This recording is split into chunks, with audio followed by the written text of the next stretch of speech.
మా అంజూర్ చెట్టుకైతే ఎంత చక్కగా వస్తున్నాయనండి కాయలన్నీ. మళ్ళీ చిగుర్లు వచ్చినాయి కదా, చిగుర్లు వచ్చేసి చక్కగా చూడండి ఎంత కాయలు. ఇట్లా ఒక్కొక్క చిగురు స్టార్ట్ అవుతూ ఉంటే అన్ని కాయలు పడుతూ ఉన్నాయి. చూడండి ఇక్కడ ఎంత చక్కగా, అయ్యో చూడండి చక్కగా కాయలు పడుతున్నాయండి. చూడండి కాయలు అయితే చెట్టు మీదే మక్కిపోతున్నాయి చక్కగా చూస్తుంటేను.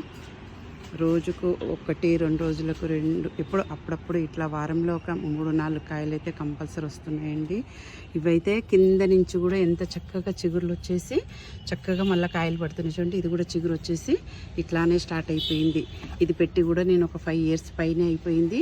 అయినా కానీ మళ్ళీ కాయలు స్టార్ట్ అయిపోయినాయండి. చూడండి ఎంత చక్కగా వస్తున్నాయో, అన్ని కాయలను చక్కగా మక్కిపోతున్నాయి. చూడండి ఇక్కడైతే గుత్తిలాగా పట్టేసిందండి మొత్తము. ఇంతకుముందు తెంపాను కూడా పండినాక, ఇంకా కూడా చూడండి ఎట్లా ఉన్నాయో.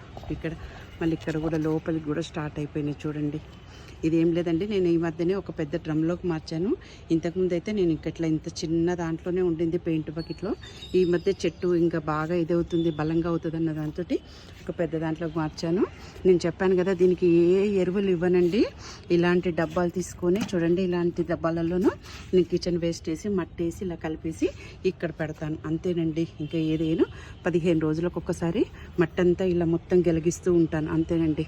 చూడండి ఎంత చక్కగాను అంజూర్లు అయితే ఎంత చక్కగా వస్తున్నాయనండి. చూస్తుంటేను బాగాను మంచిగా చూడండి, అంత ఆర్గానిక్ ఫ్రూట్స్ అండి ఇవన్నీ మనకు. చూడండి చక్కగా వస్తున్నాయి. ఏదైనా సరే మనం పెంచుకోవాలనుకుంటే చూడండి బత్తాయి కూడా ఎట్లా వస్తున్నాయో చక్కగా, మళ్ళీ అన్నీ కాయలు పడుతూ ఉన్నాయి. ఇట్లాంటివన్నీ మనం పెంచుకున్నాం అనుకోండి మన తోటలో ఎంత బాగుంటుందో కండి. మనం ఎప్పుడు ఇట్లాంటి ఫ్రూట్స్ కానీ ఏదైనా కానీ మనం తీసుకోవచ్చు అనమాట. చూడండి అంతే, ఏ మెయింటెనెన్స్ లేదండి అంజూరుకు. చక్కగా చూడండి మళ్ళీ ఇక్కడ నుంచి మళ్ళీ చిగుర్లు స్టార్ట్ అవుతూ ఉన్నాయి, మళ్ళీ కాయలు స్టార్ట్ అవుతూ ఉంటాయి.